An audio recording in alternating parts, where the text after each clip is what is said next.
So hello everyone welcome back to a new video. तो देखो आज तुम पठाणी सामंतर रिजल्ट पब्लिश हो सारी। तो जदि आम देखुं तुम टोटाल 6th क्लास रे तुमको मिले के 4000 स्टूडेंट नुहे कि सेपरी 9th सॉरी 10th जो आपंकर जो मैंने से आपंकर टोटाल 1000 स्टूडेंट को मिल स्कॉलरशिप। सो ये जो स्कॉलरशिप आपको 11th और 12th क्लास रे मिल टोटाल पर ईयर 5000 टका मिल जहाँ लिखाई।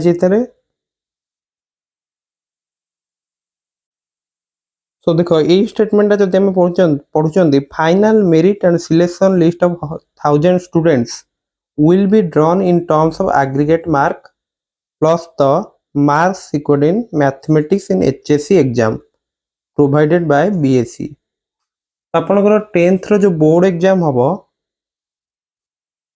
सेथरे आपनकर मैथमेटिक्स रे केते स्कोर करचंती 100 रु सेईटा भी एथरे ऐड हो जा लिखाई छी। ओके तो से अनुसार आपनकर एटा कहया गले एंड नुहे ने नेक्स्ट आपनको 10th मैथमेटिक्स रे भी भलो करियर अछि कारण ए जो मार्कटा आ सेटा एग्रीगेट हे कि आपनकर 1000 स्टूडेंट को रिजल्ट बाहरियो बुझियला।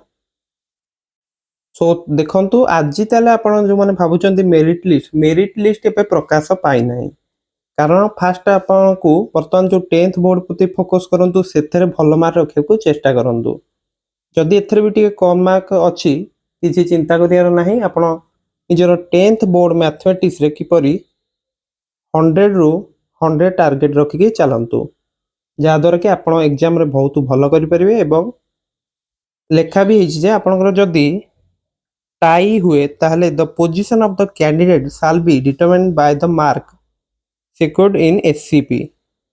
मनकर आपनकर मैथमेटिक्स आ ए जो स्कॉलरशिप एग्जाम मार्क मिसिक दीटा स्टूडेंट को दी जन स्टूडेंट को सेम हो जाउची ताहले एससीबी रे आपनकर केते मार्क से अनुसार रैंक टा डिसाइड हो सेटा भी लिखा आइची।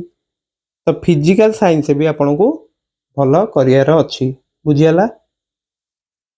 सो एटा केवल तुम 10th क्लास पाई ही कुआ जाइची नो कि 6th क्लास बुझियाला। सो तुमरो एबे वर्तमान नेक्स्ट टारगेट होची तुमरो 10th मैथमेटिक्स रे केम तुम भलो करियो एबे थारु लागि पड़ो एवं फिजिकल साइंस रे भी ध्यान दे जेमति फिजिकल साइंस रे भी भलो मार्क आसीजो बुझियाला। तो मेरिट लिस्ट एबे आपनकर प्रकाश पाई नै वर्तमान केवल आपनकर मार्क शीट ही आसी बुझियाला। तो सो आशा करुच्ची समस्त रिजल्ट भल हो जदि भी किसी तुम एग्जाम तुम अटेंड कर गोटे अटेम्प्ट नहीं सेटा ही बड़ कथा रिजल्ट तो एत बड़ कथा नुहे तुम बर्तमान निजर बोर्ड एग्जाम प्रति फोकस कर। ओके एवं बोर्ड एग्जाम रे किपरि पूरा भल 100% एफर्ट दब से आज लगी पड़ एवं मैथमेटिक्स और फिजिकल साइंस माने साइंस और मैथमेटिक्स ए दुटा विभाग में जमी पूरा भल मार्क स्कोर कर।